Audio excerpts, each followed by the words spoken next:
I take it back. I take it back. I take it back. I take it back. I take it back. I take it back. Flip flops. I'm on the beach. Flippity flop. Floppity flip. I'm taking it back. No way. He ain't playing. Nah, he ain't playing. I'll tell you, nobody reacts to quarterback news like we do. Nobody. They could do a press release with Snoop Huntley, a trade, something. We'd go nuts. Well, no, I don't think anybody reacts to basically anything the way we do. I mean, what was the 4D chess that I yelled at? You literally thought it was a big deal. It ended up being like Cade York to the practice squad. Yeah. Well, I had you going. Yeah, we were in the hallway yesterday. We were walking around. Of course, I'd just done the podcast with my buddy Dan Dockich. We were bebopping and scatting. And you showed me, you said, well, tomorrow's show is done. Yeah. I go, well, the show's over, and I put it right in his face. And that was it. Show's over. Oh, we got other things we got to get to. And then today I'm like, what are we doing today? Well, because first I'm like, oh, God, he's playing. Then I go, he ain't playing this year. To hearing Kevin Stefanski's comments, I go, nah. No. It really has to go to a real. Well, I think there's a lot of people going, Kenny, I think you're lying to yourself. It's going to go to a real bad place. It has to go to a really bad place for him to play. But I'm open-minded. So I have treated him like the boogeyman all this year, and I think you're going to claim not guilty because you're a slippery wizard. You're just as guilty as anybody because, again, you have acted as if he is. You've used him as a threat to the fan base in so many ways. And I blame you for that squarely on your shoulders. But I think that the more that they've lost, the more that I think people have kind of been like, whatever. And I thought, man, you don't want to put him out there. I will take it to my grave that, yeah, there were some people cheering the injury, but there weren't that many people. The mics were just kind of close to some of the people. And so many people are going, Ken, you're full of it. You're full of beans. Okay. Still, the perception is that you cheered when he got hurt. And you got 3 more home games. Yeah, you got 3 more home games coming up. I don't think you could put him back out there at home. But I think that I want to hear the people out on, do you even care anymore if he plays? Is there a morbid curiosity to see him play? And maybe just kick the tires on one more little, can he do it? Can he not do it? They still owe him $46 next year. I said he could very well end up being, Mary Kay, and we'll have her on at 8:20. She said 2 weeks ago he is going to be on the roster next year.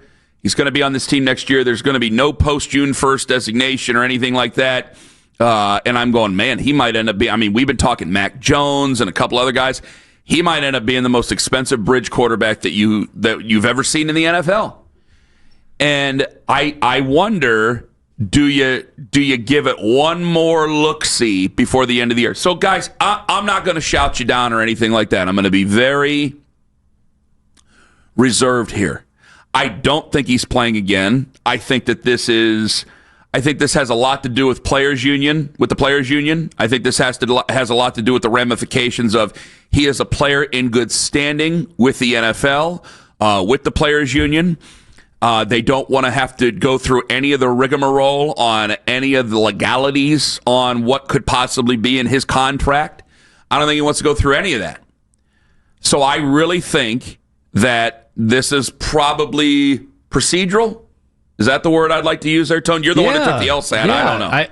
I think it is. It's hard for us because the Browns, and part of it is they've been under no obligation to really share any of the insurance stuff that was being reported on a year ago. You said no obligation? Yeah, they're really not. Do you remember when, there was Pro Football Talk and then everybody was running wild with, the Browns could magically get out of some of the contract with insurance and the cap ramifications might be lessened because of this. And I'm like, yeah, but he's going to be healthy. And insurance companies don't tend to bend over backwards to pay out claims when the guy is showing videos every day that he can do backflips and he's fine. He looks like he could have played football 2 months ago. Now, play football well or continue playing at the level that he was playing He at. hasn't really ever played good football here except for one half. Yes. So you said the morbid curiosity thing. Yeah, I'm one of the guys in town that was screaming and yelling to upgrade in our Super Bowl window, and everybody at the time agreed that now he was in a different Super Bowl window, and he's back. Yeah, there you go. And it's obviously I was leading the charge to go get him, and then the guy I saw compared to the guy that I was salivating over, I don't recognize. And that was before the injuries. And so now he's had how many surgeries since then? So that's the curiosity, like I'm almost 99.8% sure that he's done, that he could never be a starting quarterback again in the NFL. But you notice I didn't say 100%. And maybe that's just my stubbornness. Like, how could I have ever wanted somebody who's this bad? So I'm like, maybe, even though you and I both know if he goes out there again, he's not going to be good. Well, and I got to tell you, I got to go back through this, is that I think there's been a lot of, and this is where I got to tell you, we talk a lot about Shedeur here in this city. I want to be careful because you've highlighted the lack of attendance with Shedeur. And I know the weather took a turn. I mean, we are in a deep freeze here, and I looked at the weather. It seems like we're not going to get a thaw at all here for any bit of time. And Sunday, I think it's lightened up on the snow element of it and the rain element of it, but it's going to be cold. And it has not met the gate receipts, I think, that we've thought that it would have meant. And I'm thinking, okay, Shedeur does have a very large national fan base. They're not flying in to see him, at least. No, not the way they were to Boulder. Not the way they were to Boulder. I mean, there were major stars standing on the sidelines of stage and screen at Boulder, Colorado. They're not doing it here. Guys, there were some of the most famous rappers you've ever heard of. Yeah. Were on the sidelines. Have you seen that in Cleveland? No. And so I'm like, okay, if they're not doing that, I wonder if real Browns fans are just like the guys who were here, the people, the men and women, who were here before and they'll be here after, no matter what happens with Shedeur. I wonder if they are going, yeah, I don't really take him seriously either. Maybe I'd like to see him more than Dylan Gabriel guys, but I don't take him seriously either, and we'll just move on with this season. And if that's the case, then maybe you could. If you really wanted to kick the tires one more time, one more again, maybe you could do it, because they're as desperate as a team as they are the most desperate franchise, I think, in the history of the game for a quarterback. And maybe that's a good thing, because you're always trying. We can evaluate that year to year, that statement. Maybe they might look at it and go, hey, I got 30,000 people actually walking into the stadium. It's not that great of an atmosphere. Maybe we can put them out there. Or maybe they just go, hey, week 18, we're down in Cincinnati. Who knows what Cincinnati's playing for? Maybe they would put them out there. Maybe they would. Yeah, down there, not up here. I can't not consider it, because I really did think that there would be a lot of, and there's definitely 12 jerseys in the stands. And when he first came out against the Ravens, there was a lot of excitement there. But I have not seen the type of excitement that I thought I was going to see last week at home in a game that, and I know the 49ers are a tough team that I thought was going to be a winnable game like that. I didn't see it. Maybe it'll be this week against Tennessee, because it's definitely a winnable football game against Tennessee. So I'm open-minded to everybody. I don't think he's going to play this year. Hearing Kevin Stefanski, and it's good for Deshaun. That's good for Deshaun. That's good for Deshaun. Not really talking about the benefits to the team as much. And I go, I don't think he's. My belief is that he's not going to play. But if you guys want to see him, and remember, I'm willing to have that conversation. Remember, folks. before the season, Jimmy Haslam had that press conference when it was a lot nicer out. I think we were interviewing DeJuan Jones that day.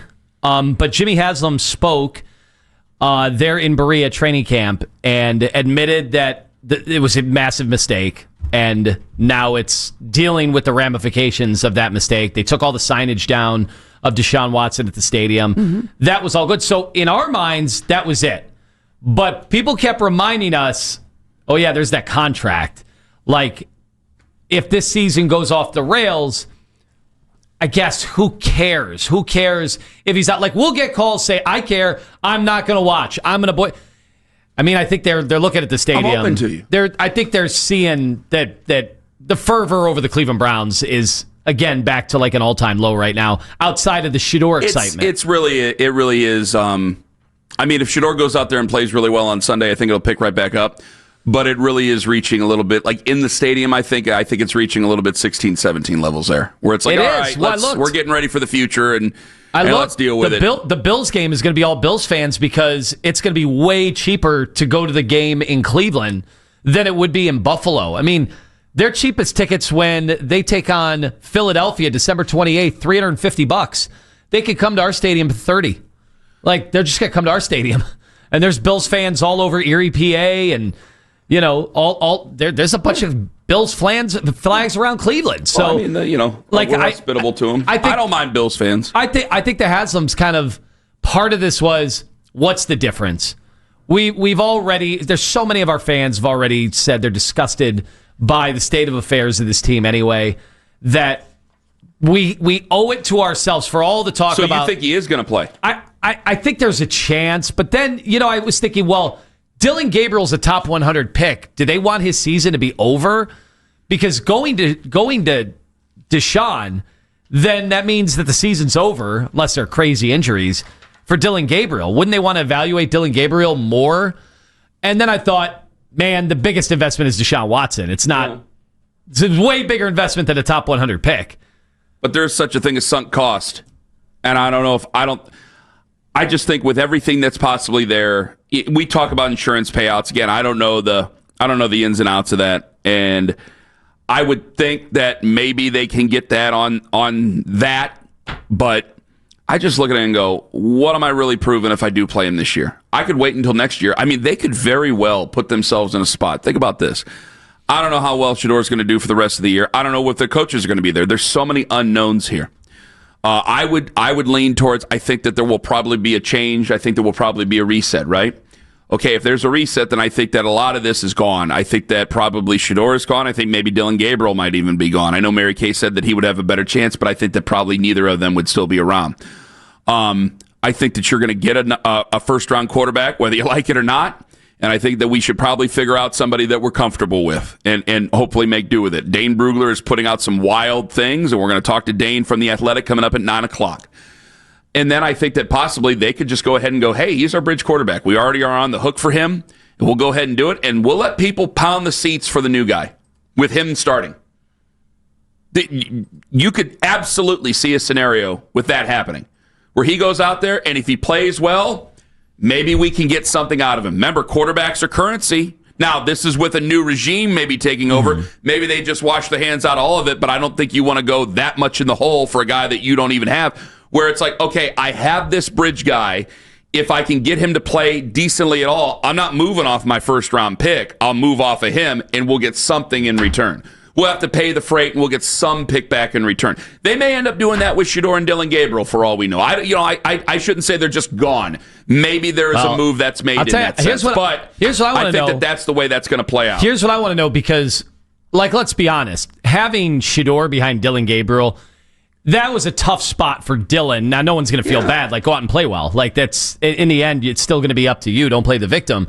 But it wasn't an easy spot when you're drafted top 100 than to have Shedeur, a more famous guy that has, such a following all over the country, to have that. Here's what I wonder. What do Shedeur fans think? The 5th round pick, who won't get the same amount of opportunities had he been drafted in the first round. Well, they're probably already counting the reps that Deshaun's getting. Well, what do they think of that news yesterday? How annoyed are they? Because that has to be a big slap in the face to them. I think there's multiple thoughts to this, but in my general thoughts, I know what I said yesterday.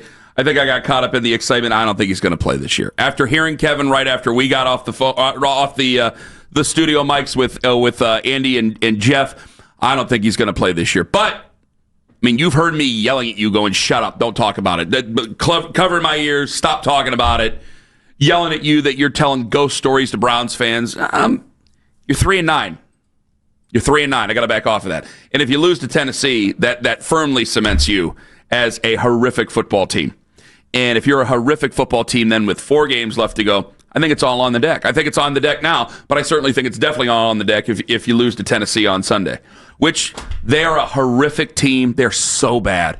Their offensive line is so... Guys, I'll tell you this. If you want to go to the game, I don't know what the ticket prices are. You could see history. He could set the mark on Sunday. Miles, yeah. Siciliano predicted that he's going to do it on Sunday. He could very well set the mark on Sunday. That offensive line is one of the worst I've ever seen.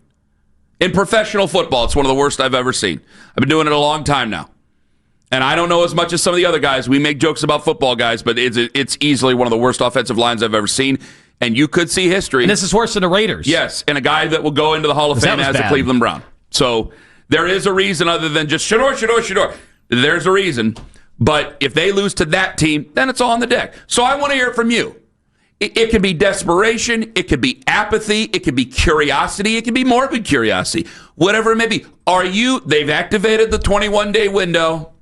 Are you open to Deshaun Watson playing at some point this year?